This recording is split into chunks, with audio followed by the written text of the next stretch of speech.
Madina bus accident. 45 మంది భారతీయులు మదీనా యాత్రకు వెళ్లి మక్కా మదీనా యాత్రకు వెళ్లి కాలి దగ్ధమయ్యారు. ఫోరెన్సిక్ చేయడానికి కూడా చాలా కష్టంగా అయ్యే విధంగా ఆయిల్ ట్యాంకర్ గుద్దుకొని దగ్ధమయ్యారు. అసలు ఏం జరిగింది, అలా ఎలా జరిగింది, అది కావాలని జరిగిందా లేకపోతే ఎవరన్నా ప్లాన్ చేశారా లేకపోతే అనుకోకుండా నైట్ టైం బస్ డ్రైవర్ తప్పుదం వల్ల జరిగిందా, ఇవన్నీ మనం ఈ రోజు మాట్లాడదాం. ఎందుకంటే మన దేశంలో జరిగితే వేరు, పొరుగు దేశంలో జరిగితే వేరు. అది చాలా కోణాల్లో ఆలోచించాల్సి వస్తుంది. అది ఎలా డీల్ చేస్తున్నారు మన ప్రభుత్వం, ఇవన్నీ ఈ రోజు వీడియోలో మాట్లాడుకుందాం.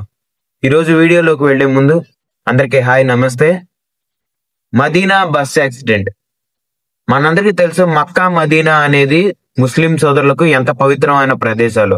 జీవితంలో ఒక్కసారైనా తాము సంపాదించుకున్న ధనం కూడబెట్టుకొని తమ సొంత ధనంతో మక్కా మదీనా యాత్ర చేయాలని ప్రతి ముస్లింల కళ.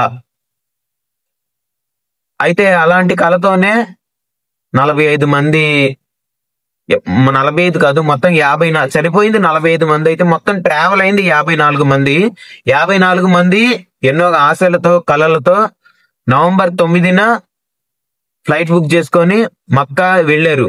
ఫ్లైట్ అంటే వీళ్ళు ట్రావెల్ ఏజెన్సీని మాట్లాడుకున్నారు. ఆ ఏజెన్సీ పేరు అల్ మక్కా ఏజెన్సీ. ఆ ఏజెన్సీ ఏంటంటే, వీళ్ళు అందరూ తెలుగు వాళ్ళు ఉంటారు, హిందీ వాళ్ళు, వీళ్ళు అక్కడ తెలియదని వీళ్ళు ఒక ఏజెన్సీలా ఫామ్ అయ్యి ఒక గ్రూప్ ఫామ్ అయినాక ఆ గ్రూప్ మొత్తాన్ని ఒకేసారి తీసుకెళ్లి అక్కడ కూడా వీళ్ళకి కోరిలేషన్ ఉంటది, బస్సులు అవన్నీ ఉంటాయి. వీళ్ళు అకామిడేషన్, ఫుడ్ ఇవన్నీ చూసుకొని వాళ్ళ ట్రిప్ కంప్లీట్ చేసి తిరిగి ఇండియాలో డ్రాప్ చేయడం ఆ ఏజెన్సీ పని. అయితే వీళ్ళు అల్ మక్కా ఏజెన్సీ ద్వారా ట్రిప్ కి వెళ్లారు.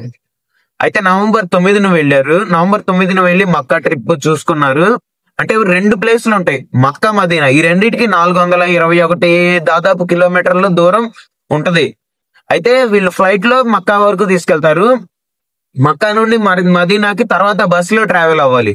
అయితే మక్కా చూశారు, అంతా అయిపోయింది, మదీనాకి ట్రావెల్ స్టార్ట్ చేశారు. అయితే ఒక 4 మాత్రం ఇంత దూరం మేము బస్సులో ట్రావెల్ చేయమని ఆగిపోయారు. ఒక 4 ఏమో కారులో ట్రావెల్ చేద్దాము, బస్సులో అయితే కూర్చొని ఇబ్బందిగా ఉంటది అని కారులో ట్రావెల్ చేద్దామని ఒక 4 కారులో ట్రావెల్ చేశారు. 54లోంచి 8 మంది, 4 పోతే 46 మంది ఆ బస్సులో ట్రావెల్ చేస్తున్నారు. అయితే దాదాపు 45 మంది దగ్ధం అయ్యారు, ఒక్కడు మాత్రం బతికాడు. ఆ ఒక్కడు కూడా డ్రైవర్ బ్యాక్ సీట్ లో కూర్చొని ఉన్నాడు. అందులో దాదాపు దగ్ధమైన వాళ్ళలో 21 మంది ఆడపిల్లలు ఉన్నారు, 7 దాకా చిన్నపిల్లలు ఉన్నారు. అయితే జరిగిన వెంటనే సీఎం రేవంత్ రెడ్డి గారు రియాక్ట్ అయ్యారు. ఎప్పుడు జరిగింది ఏంటి అని తెలుసుకున్నారు. ఎప్పుడు జరిగిందంటే వాళ్ళ టైం ప్రకారం నైట్ 11ంటికి, మనకి నైట్ వాళ్ళకి మనకి పెద్ద తేడా ఉండదు, 2:30 గంటల వరకు తేడా ఉంటది. నైట్ 11ంటికి, మొన్న రాత్రి నైట్ 11ంటికి జరిగితే, అంటే 16th నైట్ 11ంటికి జరిగితే సీఎం గారికి మార్నింగ్ 10:30 ఆ టైంలో తెలిసింది. అంటే మన టైం ప్రకారం 1:30కి జరిగింది అనుకోండి, మరి 2 గంటలన్నర తేడానే ఉంటుందని చెప్పాను కదా. 2:30 గంటలు అంటే 1:30. సీఎం రేవంత్ రెడ్డి గారు తెలుసుకొని వెంటనే అక్కడ మన రియాద్ లో ఉన్న ఎంబసీని కన్సల్ట్ అయ్యి జరోద్ అనుకుంటా, ఆ సిటీలో ఉన్న మన కన్సులేట్, మన టీం మొత్తాన్ని అక్కడికి పంపించడం జరిగింది. సుబ్రహ్మణ్యం జయశంకర్ గారు రియాక్ట్ అయ్యారు. వెంటనే ఎంబసీని అలర్ట్ చేశారు, అందరిని అక్కడికి వెళ్లి పరీక్షించాలని కోరారు. చాలా మంది రియాక్ట్ అయ్యారు, మల్లికార్జున్ ఖర్గే, స్టాలిన్ గారు, వీళ్ళంతా రియాక్ట్ అయ్యారు. మోడీ కూడా రియాక్ట్ అయ్యి కండోలెన్సెస్ తెలిపారు. అయితే రేవంత్ రెడ్డి గారు చనిపోయిన వాళ్ళ కుటుంబానికి ప్రతి మనిషికి 5 లక్షల ఎక్స్గ్రేషియా ప్రకటించారు. ఇక్కడ ఎక్స్గ్రేషియా కాదు, వాళ్ళకి తెలియాలి, నిజం తెలియడం కావాలి మనకి. ఎందుకంటే వాళ్ళు వేరే దేశం వెళ్ళి చనిపోయారు, వాళ్ళకి ఎలా చనిపోయారు ఏంటి అనే విషయాన్ని కుటుంబ సభ్యులకు తెలియాలి. మనం వాళ్ళకి చనిపోయిన వాళ్ళని తీసుకొచ్చి ఇవ్వలేం, కానీ మనం ఏదైనా వాళ్ళకి ఇవ్వాలి అనుకుంటే, వాళ్ళకి ఏదైనా తెలియజేయాలనుకుంటే అది ఎలా జరిగింది అన్న ఆ ఇన్ఫర్మేషన్ మాత్రమే మనం చేయగలిగేది. అది కూడా చేయకపోతే వాళ్ళ చావుకి అర్థం లేదు అనుకొని బాధపడుతూ ఉంటారు జీవితాంతం వీళ్ళు. అయితే వెంటనే తెలంగాణ గవర్నమెంట్ వెల్ఫేర్ మినిస్టర్ ని, ఒక ఎమ్మెల్యే, నాంపల్లి ఎమ్మెల్యేని, వీళ్ళిద్దరిని కలిసి ఒక కమిటీగా ఫామ్ చేసి వెంటనే అక్కడికి వెళ్ళి పరీక్షించాలి, వాళ్ళందరినీ గురించి తెలుసుకోవాలని అనుకున్నారు. వెళ్ళినట్టున్నారు ఈ రోజు మినిస్టర్ అను ఎమ్మెల్యే. అయితే టోల్ ఫ్రీ నెంబర్లు ఇచ్చారు, ఎవరు ఏంటి అని. అసలు ఎలా తెలిసిందా 10:30 దాకా తెలియకపోవడానికి కారణం ఏంటంటే ఏజెన్సీ వాళ్ళకి కూడా తెలీదు. అసలు ఏం జరిగింది ఏంటి అని ఎవడో ఫోన్ ఎత్తట్లా. ఎక్కడ జరిగిందంటే మదీనా ఇంకొక చూడండి 420 కిలోమీటర్లలో ఇంకొక 25 కిలోమీటర్లలో మదీనా చేరతాం అనంగా జరిగింది ఈ ఇన్సిడెంట్.